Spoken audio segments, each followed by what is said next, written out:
In this tutorial, we are going to talk about how we can do hypothesis testing of discrete variables in R.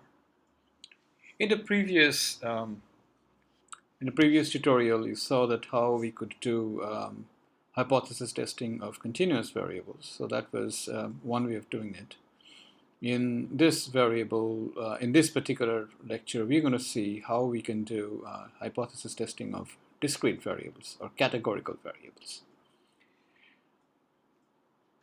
We have already alluded you to the fact that we have discussed the basics of hypothesis testing, setting up a 2x2 matrix, how we can take information, how we can take data from our experiments, putting them into tables, and then analyzing them. So those things can be kind of overlooked and not be repeated. And here I'm going to show you some very simple tests that can be done, and I will run you through a set of actual demonstrations on a data set to make sure that you can do those things. So in the in the next slide, let me give you a quick introduction as to who I am, and then we get underway. As you know, my name is Arindam Basu. I'm at the University of Canterbury at Christchurch, New Zealand, and this is part of the E-Pathshala of the Ministry of HRD of India. And let's move on to doing some learning objectives. In the learning objectives of this, what are we going to learn as a result of this? So you're going to learn a few things. The most important thing, of course, is this, that we'll be using R. So there are certain R functions, there's some R routines, the libraries, and things that are really useful for hypothesis testing of categorical variables or discrete variables. The first requirement of when you deal with categorical variables is, of course, to understand that there are categorical variables in a data set, and you know them by using the type of function. That's very, very useful. The other thing, which is very important when you use categorical variables,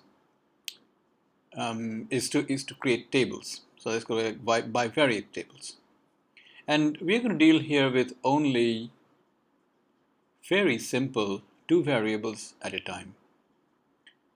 When we deal with two variables at a time, that kind of an analysis is known as bivariate data analysis. So we take one variable as the outcome variable, the other variable as an explanatory variable, and what we do in the process is we kind of take a look at one variable over the other, and we run some simple tests.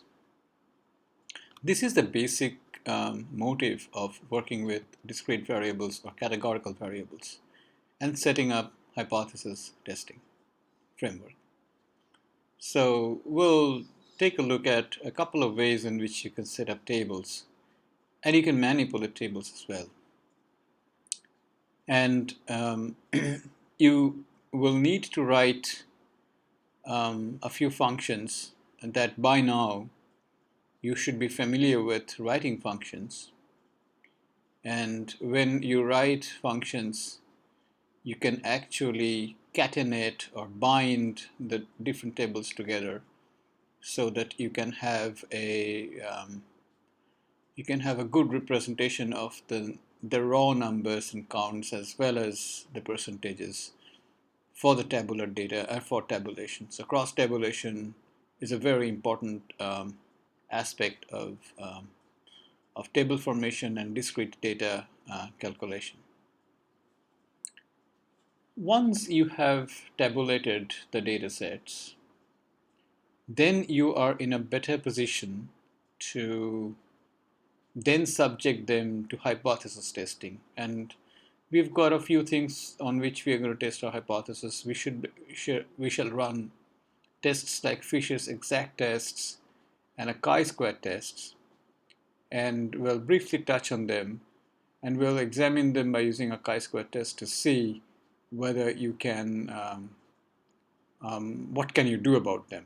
So we'll do chi-square tests of significance or chi-square tests of independence. Then after I have demonstrated that you can do these things, I will run you through a worked out example which you will be able to replicate yourself, or you can take other data sets and replicate them yourselves to see how these things can be done and what are the things that you should need to do. One way to practice, of course, is to take continuous variables from your data sets, convert them to categorical variables, and then run tests of association or tests of independence with the categorical variables. That's a good thing to do because then you can get some hands-on practices and hands-on ways in which you can learn quite a few things. And then lastly, we'll summarize everything that we have learned here. So to recap, what we're going to do is we're going to read some data, then we're going to create some tables, and I'll show you how you can use the Fisher's exact tests and the chi-square tests, and then some association statistics that are quite useful. And then I'm going to run a full-scale example that will help you to run the most important concepts in this example. So the first thing that we need to do is to read and set up our data, and actually we'll be using a number of different data sets. One of the ways in which you can do that, of course, is to use our own built-in data, which are like data sets. So you could type data, and then depending on the library that you have set in here, you can then read these things, right? So we'll do that first. We'll read and set up some data. So the first one that we're going to do is we're going to call in a library called MASS, that is Modern Applied Statistics with S. This package was written by Brian Ripley and John Venables, and this is a very useful package to load in your R library, R profile. And this usually comes, I think, preloaded now with the R installations, the ones that you use now. And once you do this, then MASS has got a function called xtabs, which you can also read as crosstabs. So it helps you to do cross-tabulation of data. We have met the xtabs function before in that module where we were describing categorical data. And what cross-tabulation did was that at that time you could take two or more variables, stitched them together, and put a tilde mark so that the crosstabs would then create cross-tabulations amongst those different variables, and using using the data in which those variables were present.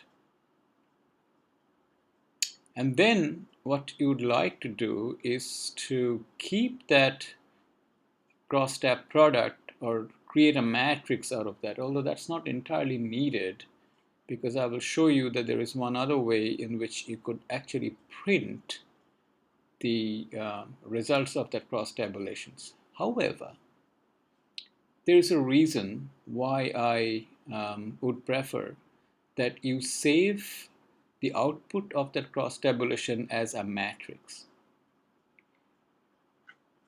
Because if you save the product of it as a matrix, or if you run what is known as an F table on that cross-tabulation product, you will see that instead of giving you a neat and complete representation of the raw count and the row-wise representation of the contents of the table or column-wise percentage counts or percentage tabulation, all it gives you are the labels of the variables that you put into it and the raw counts that the matrix sets up. When something like that happens, what you really need to do is write some functions so that out of the matrix you can create the percentages for the relevant cells, for the relevant rows and columns, which is very, very important and needed for you.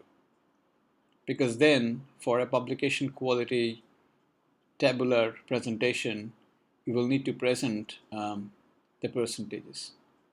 And it will require a little bit of tweaking of the data, which I leave as an exercise for you now that you have had a fair bit of grounding in terms of what you need to do for your data analysis. Now this is about setting up a table. The next thing that you want to do is that these cells should be independent of each other, and that's very important because this is the heart and soul of hypothesis testing when you're dealing with discrete variables. For example, here we have got two discrete variables. The first variable is the variable called vehicle, which has got different types of vehicle representations like cars, LGVs, SUVs, buses, taxis, etc. And you also have another discrete variable, which is a factor level variable called helmet, in which it is stated whether the biker who is traveling by the side of that car or by the side of that vehicle, whether that biker wore a helmet or the biker did not wear a helmet. That is a factor level variable with two levels, zeros and ones.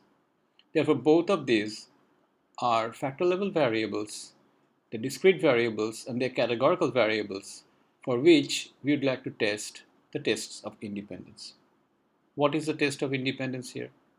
We are likely to see, although it is not a very, very meaningful exercise, but for the sake of our argument, we'd like to see that, maybe vehicles, the kind of vehicle that the biker passed, may have something to do with whether the biker were wearing a helmet or not.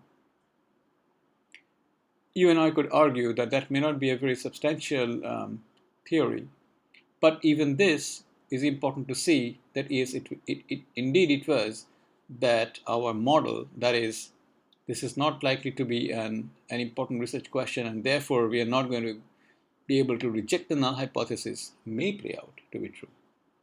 How do we test that? One way to test that is to set up a chi-square test of independence.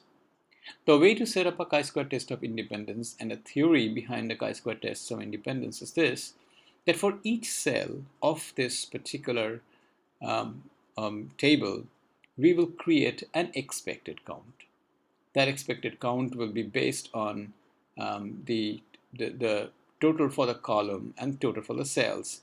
And then we'll see whether on the basis of the total for the columns and total for the cells, we can have an expected value that we can put up.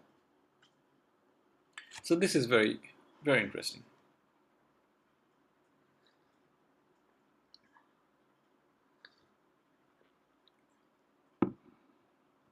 Okay. So that gives us a sense of that. And then what we do is that from the observed with the expected, we get a square, and then we sum up the squares, and then we get a whole summated value for the chi-square. The way to do this in R is very simple. R's built-in datasets and built-in functions, which is the stats package, has a test which is known as the chi-square.test. When we were talking about the tests of significance, I showed you that in order to use these tests, all you have to do is to type the word .test, and before the .test, you specified what test of significance would you like to see here. So in this particular case, we are interested to see a chi-square test. And you store the results of the chi-square test into an object. And note what I have done. I have used it as a capital C HISQ. There's a little bit of thing that we need to explain here. You will see that in R there are many reserved terms. So chi-square is such a reserved term. All reserved terms in R are usually saved in the form of a lower case letters. So here CHISQ is a lowercase letter which it saves.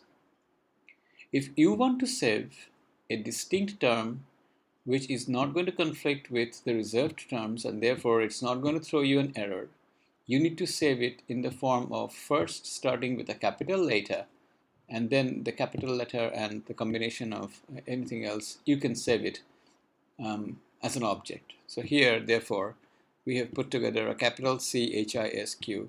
That's the object to which we are saving the products of the chi-square test.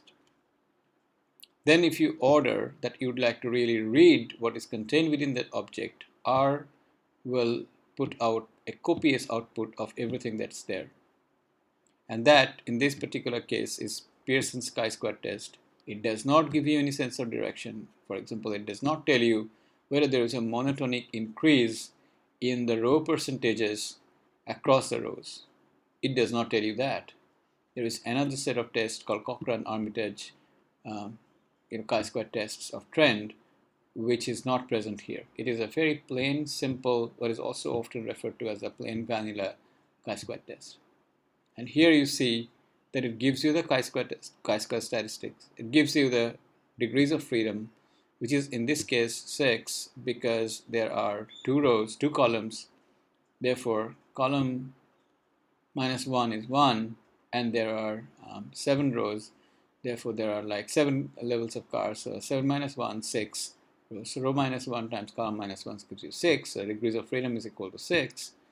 And if you, and I leave that to you as an exercise to see what is the area under the curve for a chi-square statistic of 6.44 with degrees of freedom of 6, you will soon see that the probability value of the probability distribution is around 37, so 0.3752, which means that that this is not an extreme outlier. In other words, you cannot reject the null hypothesis. In fact, if you rejected the null hypothesis, then the probability of your findings to fall under the null hypothesis is going to be around 38%, which is very, very high. It just tells you that these things are kind of independent of each other. So in other words, what car that was present and whether the biker wore a helmet or not are 2 events or 2 entities that were independent of each other. This is reassuring because when we did this and when we used a chi-square test, then we kind of knew that it was going to make sense because that was also a model. So our data fitted with our model. So we know that the data is good. We know that a chi-square test that we had employed was a good thing to do. I will next show you another test of independence where if the numbers are very low, so remember that in this particular case, you have almost all of them had like fairly big numbers in their cells. But what happens if your numbers are low? So you would need to have another strategy.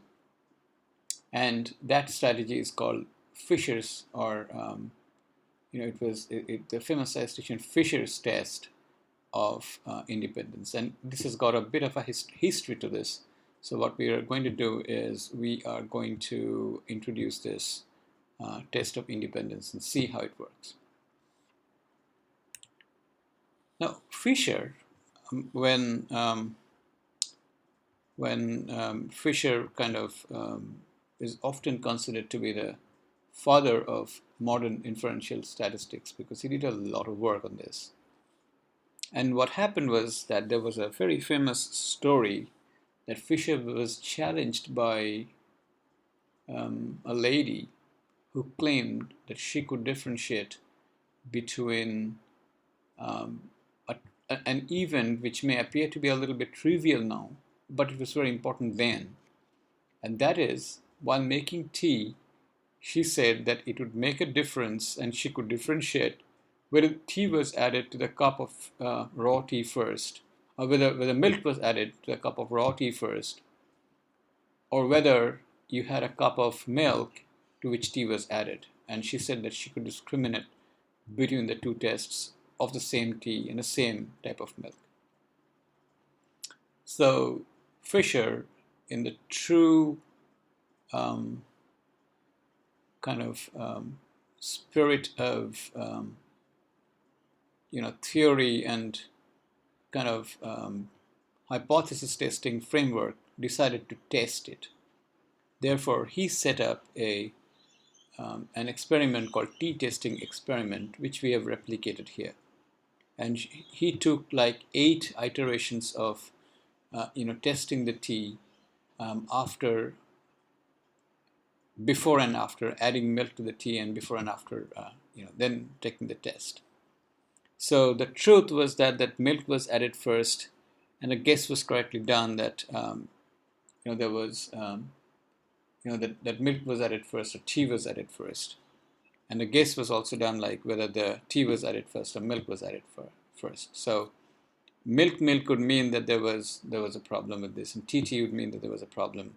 But milk tea, so milk added first and then the tea would be correctly guessed. And we should see that the way this was worked, that the null hypothesis was this, that the taster would not be able to differentiate whether milk was added first or tea was added first. And the alternative hypothesis was that yes, the tester would be able to differentiate whether the milk was added first or the tea was added first. Because of the low numbers in the cells, Fisher devised a special test of significance for count data, and this was known as the Fisher's test. And in this particular case, we have put together that there's an alternative to it, because if the t-tester were able to differentiate that that it was the milk before the tea, then that would be meaningful in all cases, because either or does not make sense. In R, if you encounter low data and you wanted to repeat this test, the easiest thing to do is to use a function called Fisher.test. It's very, very simple and very easy to get that thing work. Then you put a parenthesis, or you open a pair of brackets, and then you put the object called t-testing there, and then put a comma and put alternative, and you say whether it's greater or lesser, the direction of this, and then you run the test. And then if you run the test, then it produces an output where you can see that the data will be given as a first line, and then it gives you a p-value, and that p-value in this particular case was 0.2429, which tells you that the findings that Fisher had, or at that time, was more likely to be under the conditions of the null. So you can see that p is equal to 0.25, so it was like 25%. That's the area under the curve of the Fisherian test that you can get to see. And of course, you could see that there was a big odds ratio of 6.40. That was quite big. But the 6.40 fell into a confidence interval that ranged between 0.31 to whatever. So you could see that there could both be either, anything would be possible in this paradigm, although it was centered around 6.41. Probably more likely that she was correct, but it was not very definite given 8 testings. Who knows what would have happened with more and more testing, but that's quite impractical. So this is one way of doing things. Okay. So now you have learned that there are 2 ways in which you can run these tests. One is you can use what is known as a Pearson's chi-square test, and you can use Fisher's chi-square test, or Fisher's tests of independence. Next, we are going to see that there are some omnibus tests that you can do by using a package called VCD. So install VCD if you have not already installed it. Then call the library, which is called library.vcd, And then you will see, and if you then use a function called ASSOC stats and then give the object of your table where you have the rectangular grid, it is going to put out the likelihood ratio, it will give you the Pearson tests, and Cramer's V tests, and it will give you the probability estimates for this. So we use the same things, you know, the old one where we were looking at the vehicle type and the biker's helmet, and once more you see that the likelihood ratio test and the Pearson chi-square test were very similar. In the next, I'm going to show you how it works out in real life. So here is a data set that you can get from the mass library, that is the mass package that we have been talking about. And this is about birth weight data. And there are a few other variables. We have only taken out whether whether the women were younger, older, what were their race, whether they were smokers or non-smokers, what was the exact birth weight of the babies that they had delivered. And then what we had done was that we had converted the age into from continuous data into categorical data, less than 19 years to above 25 to 20, above 30 years and above. That's sort of categorical. We have converted the smokers as non-smokers and smokers. We have converted the race from an integer variable into a factor level variable, so that now you've got that white, black, other races. And what's more important is this, that we have taken the birth weight, and based on whether the birth weight was 2,500 grams at birth, we have converted that into a binary variable. And now we wanted to model whether women who were smokers were more likely to give rise to lower birth weight babies. So we have used the mass library and we have used the xtabs function here. So what I'm going to show you are a couple of examples and see for yourself how we use the categorical variable hypothesis testing in real life. The first question we asked in this data set was whether the smokers are more likely to end up with small babies. The small babies were defined as those babies whose birth weight at birth was 2,500 grams or lower. So the way to do that is to invoke the xtabs function out of the mass library, and then what you do is this, that you put a tilde mark, put the explanatory variable or exposure variable first. In this case, it was smoker, so the variable was smoke. Then put a plus sign, and then put the birth weight, which was binarized, and then put the name of the data, which is birth weight 2. I mean, converted birth weight from the original data set. And then the thing that you do is this, that once you have the xtabs, you can have a neat and printable output of the cross table by using a function called ftable. I could also have saved it as a matrix and then put it out, but I think this is a much better and neater way in which it kind of puts out the products of your cross tabulation, and you can see that the smoke WBW, which is the object, now gets put out as like that in a rectangular format. And then if you summarize this, then it gives you the Pearson's chi-square tests of independence, and you can see that smoking and birth weights are not two independent events, they are related one with the other. If you then use the rectangular matrix to calculate the birth weights, you will see that compared with the non-smokers, smokers really had a higher percentage of small birth weight babies, like 40% versus 29%. I will leave you to do the math yourself.